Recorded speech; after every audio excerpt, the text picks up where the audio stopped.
conversation, Mr. President. On Wednesday, you said you are hearing that there's what the Gen Zs are saying, and you're going to initiate a conversation.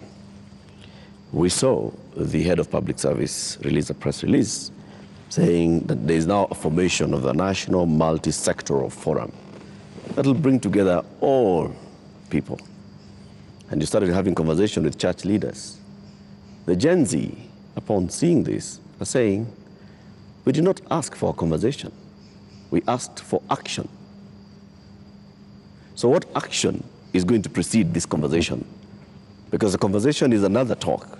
It reminds people of the NADCO talks, the BBI talks, IPPG talks that just happen and they just don't end.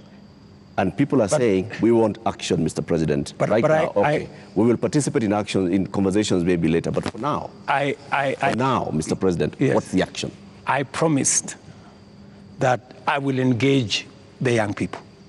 Yeah, I promised. I was just making good my promise. And I promised a multi-sectoral forum, and that's what I have put out. I also promised that these are some of the topics I want us to discuss. I want us to discuss debt. I want us to discuss taxation. I want us to discuss unemployment. I want us to discuss corruption.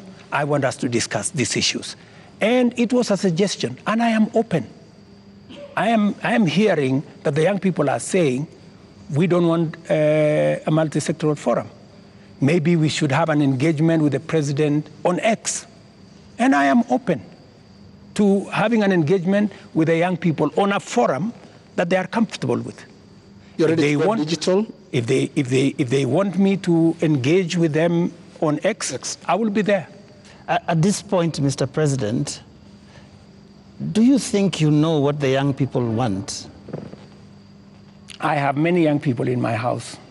Are they telling you all is well? The same ones that are in all these other spaces. And they want an engagement. They have ideas.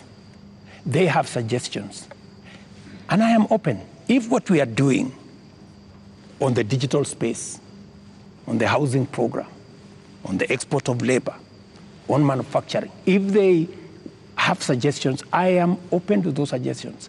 They can improve, they can change, they can make new suggestions. And I also have a responsibility as a father, because these are our children. I have also a responsibility to guide and to listen to them and to tell them, yes, on this, I agree. For example, let's not have a spouse's office. I agree. Let's not have CASS for now. I agree. Let us not have advisors. Advisors. We will agree. Let us not have churches being a space for politics. I agree. So many of these areas, we need to even have a conversation. If we are paying 46% of our revenues for salaries and wages, when the legally established space should be 35%. That is why I started a conversation with Salaries and Remuneration Commission. We must deal with the issue of wages and salaries so that we bring them down to 35% and leave more money for our development. That is a conversation I am very happy about. When? Mr. President, it's been 2 weeks. It's been 2 weeks of you saying every day we are going to have a conversation. We just you know what they say on social media? I say they call you the president of tutafanya, tutatenga, tutafanya, tutarudi. No, it is always futuristic. But I'm here. You're saying, but I'm here. We are going to have a conversation. I said within a week. I gave a timeline. Within a week. Yeah. So within a week, we will have agreed on where are we meeting. Are we meeting at the X space? I am ready for that X space. Are we agreeing on this multi-sectoral?